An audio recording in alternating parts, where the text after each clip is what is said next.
Hello friends, आप देख रहे हैं मेरे YouTube channel R K education class. Friends, आज हम पढ़ेंगे BA programme 6 semester education media in education skill enhancement course है ये आपका। इसमें आज हम करेंगे यूनिट 2 का चैप्टर फर्स्ट, शैक्षणिक गतिविधियों के लिए डिजिटल मीडिया और उसके प्रकार और उपयोग। डिजिटल मीडिया के प्रकार और उसके उपयोग। इससे पहले अगर फ्रेंड्स आप मेरे चैनल पर फर्स्ट टाइम आए तो मेरे चैनल को लाइक चैनल सब्सक्राइब करना ना भूलें। साथ में बेल आइकन को प्रेस करें जिससे आने वाली वीडियो की नोटिफिकेशन सबसे पहले आपके पास पहुंचे। और ये वीडियो ज़्यादा से ज़्यादा शेयर करें जिससे कि उन स्टूडेंट तक भी पहुंच जाए जिसको इस वीडियो की ज़रूरत है। Now let's get started. प्रस्तावना यानी इंट्रोडक्शन। आज की दुनिया वास्तव में डिजिटल प्राकृतिक की है। आज की जो दुनिया है, जो वर्ल्ड है अब, तो वो क्या है, डिजिटल प्राकृतिक का है। नेचर कैसा हो गया आज की वर्ल्ड का, डिजिटल।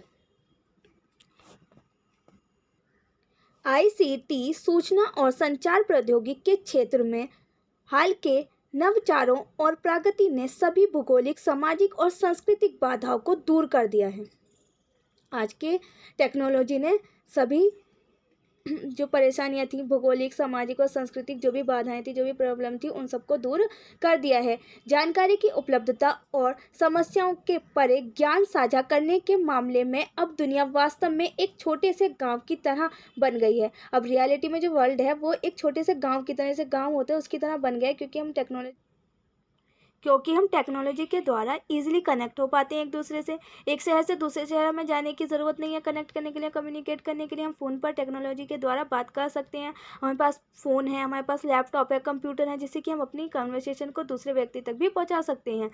पहले क्या होता था कि हमें ऑफिस जाना पड़ता था वर्क के लिए, बट अब क्या चल रहा है, वर्क फ्रॉम होम। हम घर बैठे भी ऑफिस का काम कर सकते हैं। हम कहीं भी हों, किसी भी शहर का काम कर सकते हैं ऑनलाइन। तो क्या हो गया, अब जो वर्ल्ड है वो एक गांव की तरह लगती है। जैसे कि गांव में होता है कि जैसे हम गांव में एक दूसरे से मिल पाते थे, वैसे उसी तरह हम पूरी दुनिया से भी अब ऐसे ही मिल सकते हैं। हम वीडियो के द्वारा वीडियो कॉलिंग कर सकते हैं और एक दूसरे को देख सकते हैं, कम्युनिकेट कर सकते हैं, उसी पर टॉकिंग कर सकते हैं, वर्क भी कर सकते हैं, वर्क फ्रॉम होम कर सकते हैं। टेक्नोलॉजी ने ही सब कुछ चेंज कर दिया है आज के वर्ल्ड में। और विश्व जो है वो बहुत ज़्यादा तीव्र गति से बदल रहा है, चेंज हो रहा है। वर्ल्ड तेज गति से चेंज हो रहा है और इसके विभिन्न क्षेत्र इस परिवर्तन से प्रभावित हो रहे हैं। और इससे कई क्षेत्र ऐसे भी हैं जिससे कि वो अफेक्टेड हो रहे हैं, परिवर्तन से इफेक्टेड हो रहे हैं। शिक्षा क्षेत्र भी इन परिवर्तनों से अछूता नहीं है और एजुकेशन भी इन परिवर्तन से, चेंजेस हो रहे हैं, इससे कोई भी अलग नहीं है। एजुकेशन भी और पहले से कहीं अधिक तेज़ी से बदल रहा है और पहले से कहीं अधिक तेज़ी से चेंज हो रही है हमारी एजुकेशन सिस्टम भी। एजुकेशन के लिए भी अभी आपके जो कोविड-19 हुआ तो उसमें आपकी ऑनलाइन क्लासेस हुई थी, ऑनलाइन एग्जाम हुए थे, उसी अकॉर्डिंग क्या हुआ, हमारी एजुकेशन पे भी इसका इफेक्ट पड़ा है टेक्नोलॉजी का। विभिन्न डिजिटल लर्निंग प्लेटफॉर्म के विकास का शैक्षणिक दृष्टिकोण और रणनीतियों पर बहुत बड़ा प्रभाव पड़ा है और अतः पारंपरिक शैक्षणिक विधियों को पीछे की सीट पर रख दिया है। और जो विभिन्न जो डिजिटल लर्निंग प्लेटफॉर्म है उनके विकास से शिक्षा की, एजुकेशन के भी दृष्टिकोण पर काफ़ी ज़्यादा चेंजेस हुए हैं, उसका काफ़ी ज़्यादा इफेक्ट पड़ा है और पारंपरिक जो शिक्षण विधियाँ थी उनको पीछे की सीट पर रख दिया है। तो पहले की स्टडी की शिक्षण थी वो बिल्कुल चेंज हो गया है और अब का जो एजुकेशन सिस्टम है वो बिल्कुल अलग है। वे प्रतिदिन सीखने की प्रक्रिया में नए आयाम जोड़ रहे हैं और जो डेली हम सीखते हैं उसमें भी, उनकी प्रोसेस में भी नए आयाम को जोड़ रहे हैं, उनको नए आयामों को इंक्लूडेड कर रहे हैं।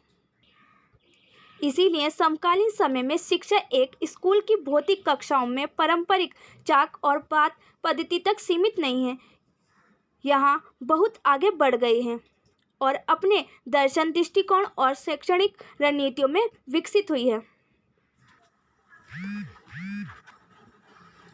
पहले के टाइम में क्या था, जब एजुकेशन के लिए जाते थे हम क्लास में जाके पढ़ते थे, क्लास में चौक पे वो ब्लैक बोर्ड पर लिखती थी टीचर, उसको हम राइट डाउन करते थे। बट आज के टाइम में क्या है, हम ऑनलाइन भी क्लासेस ले सकते हैं, वो ऑनलाइन कंप्यूटर के ज़रिए हमें क्लासेस दे देते हैं टीचर। तो ये बिल्कुल चेंज हो चुका है एजुकेशन और इस दृष्टिकोण में शिक्षण नीतियों में विकसित हुई है, बिल्कुल चेंजेस हुआ है, उसका डेवलपमेंट हुआ है।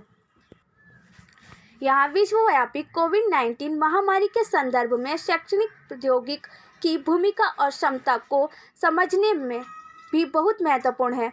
इस महामारी का मतलब विविध पृष्ठभूमि के कई बच्चों के लिए सीमित या कोई शिक्षा नहीं है। लंबे समय तक देश भर में स्कूल बंद रहने के कारण वंचित वर्गों के बच्चे जैसे विकलांग बच्चे, दूर दराज के क्षेत्रों में रहने वाले बच्चे, प्रवासी श्रमिकों के बच्चे, निर्माण श्रमिक, शरणार्थी और अनेक परिवारों ने अपनी आजीविका और आय का स्रोत खो दिया है। जो विश्वव्यापी जो पूरे वर्ल्ड में महामारी आई थी कोविड-19, उसके संदर्भ में जो टेक्नोलॉजी की जो रोल है वो उसकी क्षमता को समझना बहुत ही ज़्यादा महत्वपूर्ण है। हम सब उसको ईजिली समझ सकते हैं। जब महामारी आई थी तो कैसे वर्क फ्रॉम होम किया था, ऑनलाइन क्लासेस लगी थी, बट उसमें भी जो क्योंकि ये कोविड-19 जो लॉन्ग टाइम तक चला तो उसमें लंबे टाइम तक स्कूल भी बंद रहे। उसमें जो वंचित वर्ग के बच्चे थे, जैसे कि जो विकलांग थे, जो दूर दराज रहने वाले थे, बहुत ज़्यादा दूर रहने वाले बच्चे थे, जो प्रवासी श्रमिक है उनके बच्चे थे, जो निर्माण श्रमिक होते हैं उनके बच्चे थे, जो शरणार्थी थे, उन परिवारों ने अपनी आजीविका, अपनी जो लाइफ थी उनकी भोजन बना करने की, वो भी उन्होंने खो दिया था, उसका स्रोत भी खो दिया था। मतलब उनकी कोई भी अर्निंग नहीं हो पा रही थी कोविड की सिचुएशन में। और जीवन के हर दूसरे पहलू के साथ साथ उनकी शिक्षा भी गंभीर रूप से प्रभावित हुई थी। और उसी में आजीविका तो उन्होंने खो ही दी थी, अपना आय का स्रोत तो उन्होंने खो ही दिया था, और उसी में उनके जो एजुकेशन सिस्टम था वो भी काफ़ी ज़्यादा प्रभावित हुआ था, काफ़ी ज़्यादा इफेक्टिव हुआ था उनका एजुकेशन भी। ये कई बच्चों को अपनी पढ़ाई बंद करनी पड़ी थी, और यहाँ तक कि कई बच्चों को अपनी पढ़ाई भी रोकनी पड़ी थी। और यह कई बच्चों को अपनी पढ़ाई बंद करने के लिए मजबूर भी कर सकता है। भले ही सामान्यतः बहाल हो जाए, अतीत में लंबे समय तक स्कूल बंद रहने के साक्ष्य से पता चलता है इस तरह के जो प्रावधान है वो बच्चों को कई ज़्यादा पीछे कर सकते हैं। इसलिए यह महत्वपूर्ण हो जाता है कि सीखने की कमियों को पहचानने और उन्हें दूर करने के लिए त्वरित बड़े पैमाने पर और मानवकृत प्रयास किए जाएं।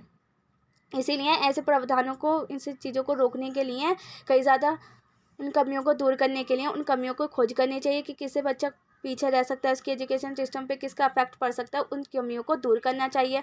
और इसके लिए बड़े पैमाने पर और मानवकृत प्रयास किए जाने चाहिए।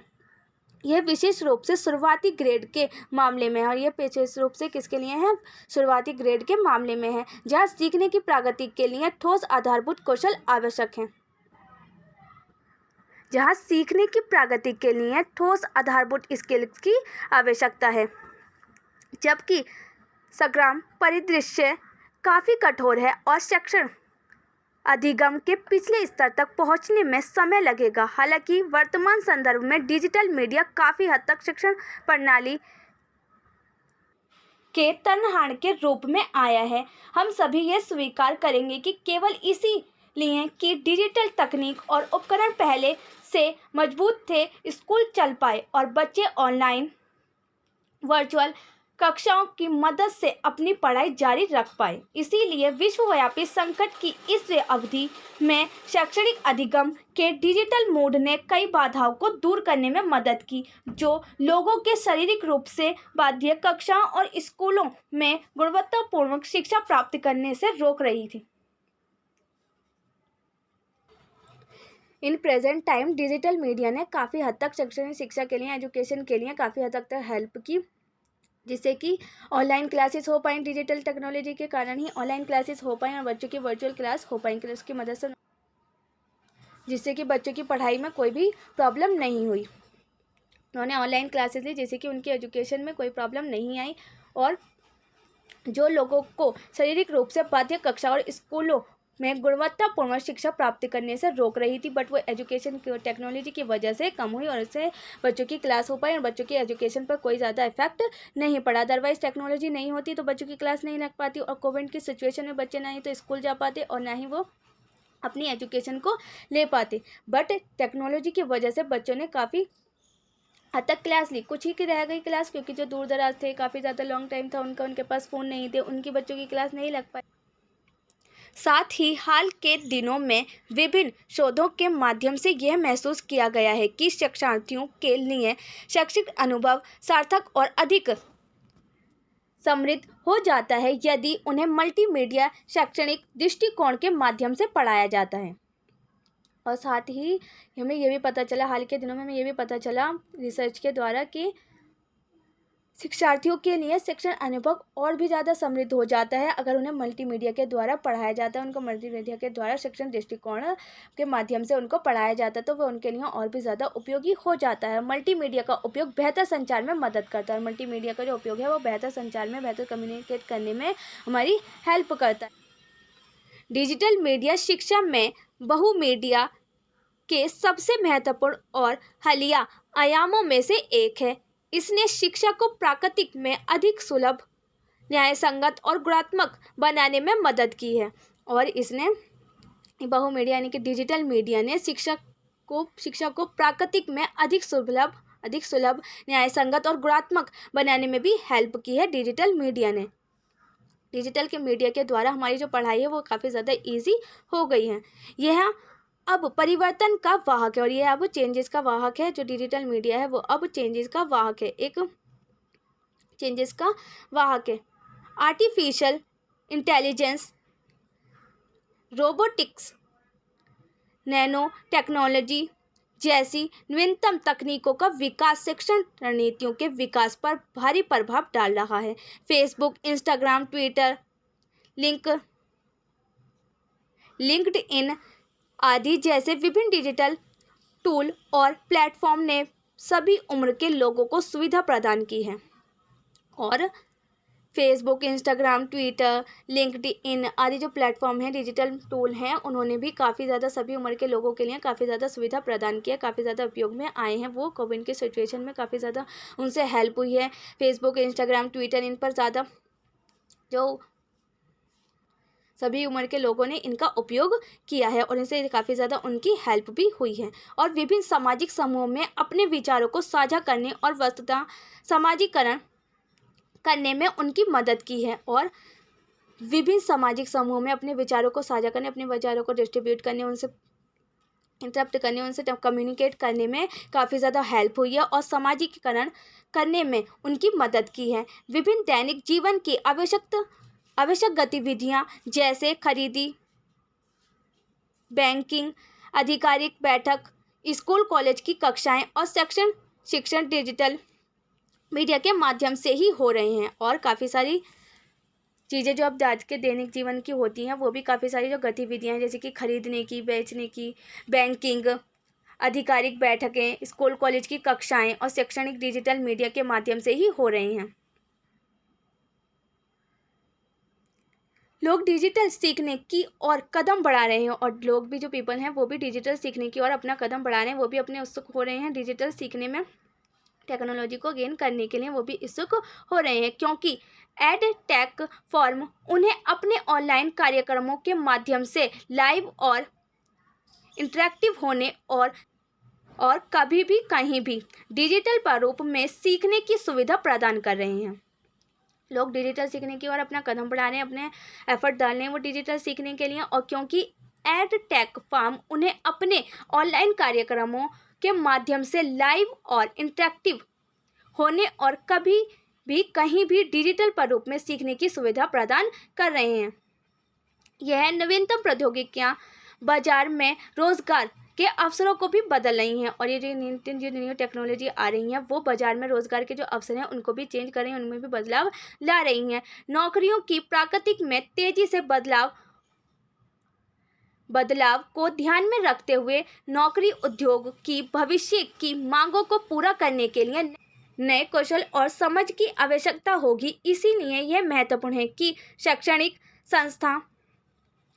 संस्थान छात्रों के बीच महत्वपूर्ण सोच, नवाचार, सहयोग और समस्या समाधान के लक्षण प्रदान करने के लिए सीखने की प्रक्रिया में डिजिटलीकरण को शामिल करें।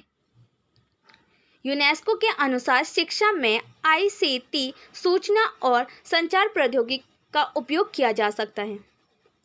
न्यूनतम प्रौद्योगिकी न्यू टेक्नोलॉजी की हैं वो है बाजार में रोजगार के अवसरों को बदल रही हैं, चेंज कर रही हैं। बाजार में रोजगार के अवसरों को, एम्प्लॉयमेंट के अवसरों को बदल रही हैं और नौकरियों की प्राकृतिक में तेज़ी से बदलाव को ध्यान में रखते हुए, जो तेज़ी से चेंजेस हो रहे हैं उनको ध्यान में रखते हुए नौकरी उद्योग जो हैं वो भविष्य की मांगों को पूरा करने के लिए नई टेक्नोलॉजी, नई स्किल्ड और नई समझ की आवश्यकता होगी। और इसीलिए यह महत्वपूर्ण है कि शैक्षणिक संस्थान छात्रों के बीच महत्वपूर्ण सोच, नवाचार, सहयोग और समस्या समाधान के लक्षणों को प्रदान करने के लिए सीखने की प्रक्रिया में डिजिटलीकरण को शामिल करें, जिससे कि बच्चों को भी डिजिटल को सीखने में हेल्प हो और उनको आगे जाकर प्रॉब्लम ना हो, इसमें वे उनकी हेल्प करें। और यूनेस्को के अनुसार शिक्षा में ICT यानी कि सूचना और संचार प्रौद्योगिकी का उपयोग किया जा सकता है।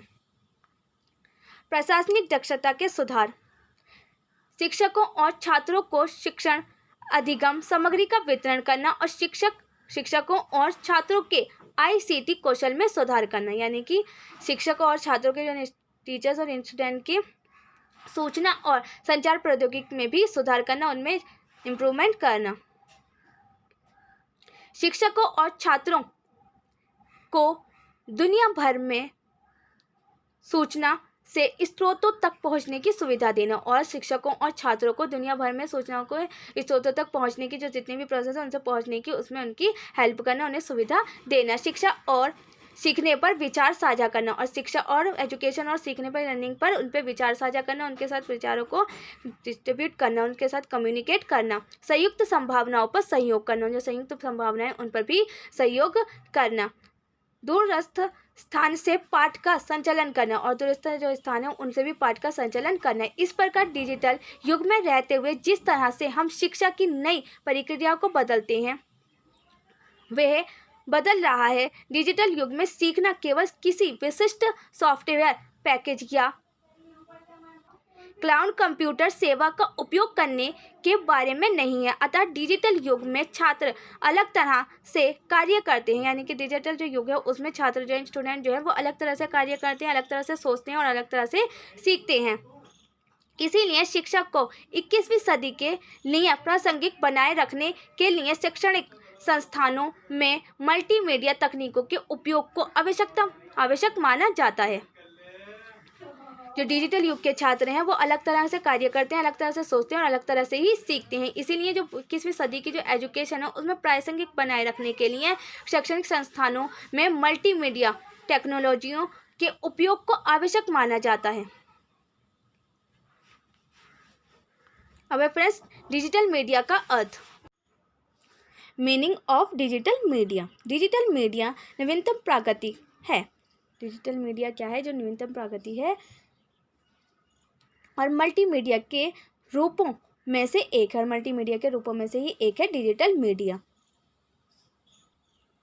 गार्डिनर के अनुसार मीडिया के उपयोग का विस्तार स्मृति और भाषण से पढ़ने लिखने से टेलीफोन और रेडियो से इंटरनेट मल्टीमीडिया तक हो गया है। मल्टीमीडिया का उपयोग विस्तार स्मृति से भाषण पढ़ने लिखने, टेलीफोन और रेडियो से इंटरनेट मल्टीमीडिया तक हो गया है। उन्होंने 4 पीढ़ियों के आसपास मीडिया के इतिहास को व्यवस्थित किया है। गार्डियन ने 4 पीढ़ियों के आसपास जो मीडिया है उसके इतिहास को व्यवस्थित की। पहली पीढ़ी स्मृति और भाषण, दूसरी पीढ़ी प्रिंट, तीसरी पीढ़ी टेलीफोन और टेलीविज़न और चौथी पीढ़ी है मल्टीमीडिया और इंटरनेट।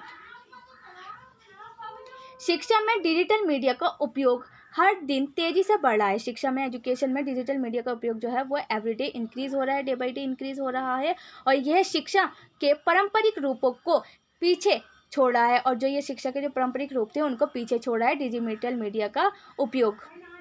डिजिटल मीडिया संचार के मुख्य रूप में पुस्तकों के साथ प्रतिस्पर्धा करती है और शिक्षार्थियों के बीच व्यापक ज्ञान निर्माण के लिए विविध मल्टीमीडिया अनुभव प्रदान करती है और विभिन्न प्रकार के मल्टीमीडिया अनुभव भी प्रदान करती है। डिजिटल मीडिया कई interactive digital application, software, tool, device, game, quiz और सोशल प्लेटफॉर्म का उपयोग है। डिजिटल मीडिया जो है वो कई interactive digital media application, software, tool, device, game, quiz और सोशल प्लेटफॉर्म का एक उपयोग है। इसका उपयोग शिक्षा में विभिन्न रूपों जैसे ईमेल, संदेश, वीडियो, वेबसाइट, फोटो और स्लाइड शो शिक्षक को सभी शिक्षार्थियों के लिए अधिक सुलभ, न्याय संगत और गुणात्मक बनाने के लिए उपयोग किया जा सकता है।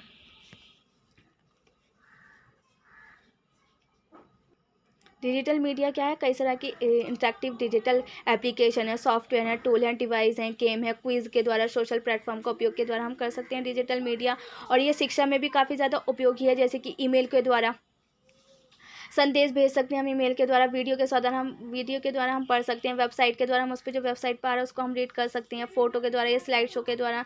शिक्षक को सभी शिक्षार्थियों के लिए अधिक सुलभ बनाता है, न्यायसंगत बनाता है और गुणात्मक भी बनाने में भी हेल्प करता है डिजिटल मीडिया। डिजिटल क्लासरूम क्या है? डिजिटल क्लासरूम शब्द उन कक्षाओं पर लागू होता है। डिजिटल क्लासरूम जो शब्द है वो उन कक्षाओं पर लागू होता है जो छात्रों को जानकारी प्रदान करने के लिए आधुनिक उपकरण और तकनीक का इस्तेमाल करते हैं, जो कि स्टूडेंट्स को जानकारी प्रदान कराने के लिए आधुनिक उपकरण और टेक्नोलॉजी का इस्तेमाल करते हैं, उसको हम क्या कहते हैं? Digital classroom.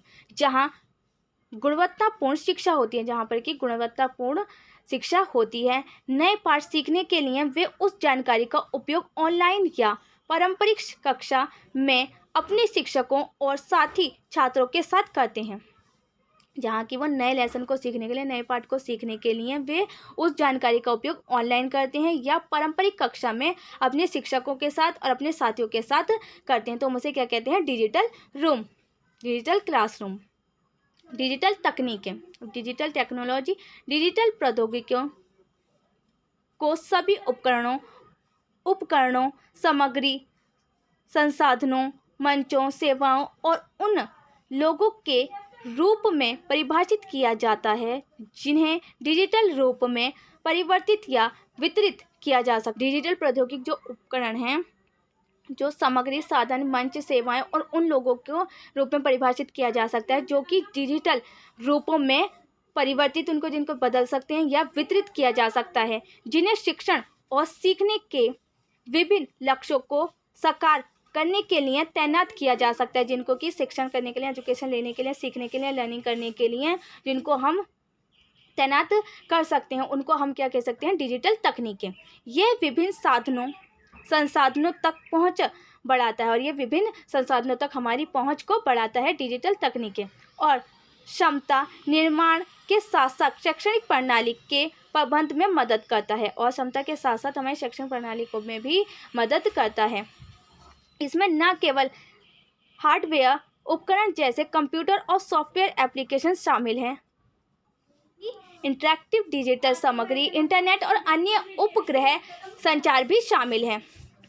इसमें इंटरैक्टिव डिजिटल सामग्री, इंटरनेट और अन्य उपग्रह संचार भी इंक्लूडेड हैं। इसमें उपकरण, रेडियो और टेलीविज़न सेवाएं, वेब आधारित सामग्री भंडार, इंटरैक्टिव फॉर्म, शिक्षण प्रबंध प्रणाली और प्रबंध सूचना प्रणाली शामिल है।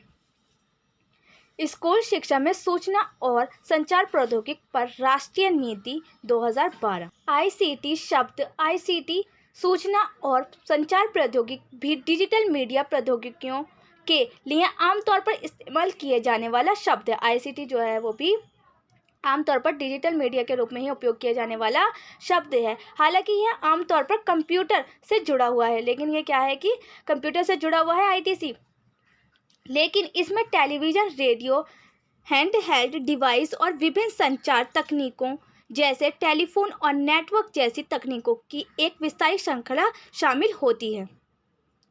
ITC शब्द का उपयोग भी डिजिटल मीडिया के रूप में ही किया जाता है यूजुअली, बट यह आमतौर पर कंप्यूटर से जुड़ा हुआ है। बट ये क्या है, जो ITC शब्द है वो कंप्यूटर से जुड़ा हुआ है, लेकिन इसमें टेलीफोन, रेडियो, हैंडहेल्ड डिवाइस और विभिन्न संचार तकनीकों जैसे टेलीफोन और नेटवर्क जैसी तकनीकी की एक विस्तारित श्रृंखला इसमें इंक्लूड होती है।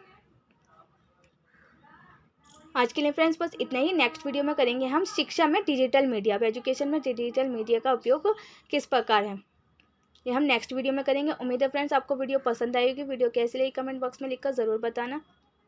और फ्रेंड्स आपकी सभी वीडियो मैं आपके एग्ज़ाम से पहले अपलोड कर दूंगी, सो डोंट वरी। और वीडियो को ज़्यादा से ज़्यादा शेयर करें जिससे कि ये वीडियो उन बच्चों तक भी पहुंच जाए जिसको इस वीडियो की ज़्यादा ज़रूरत है।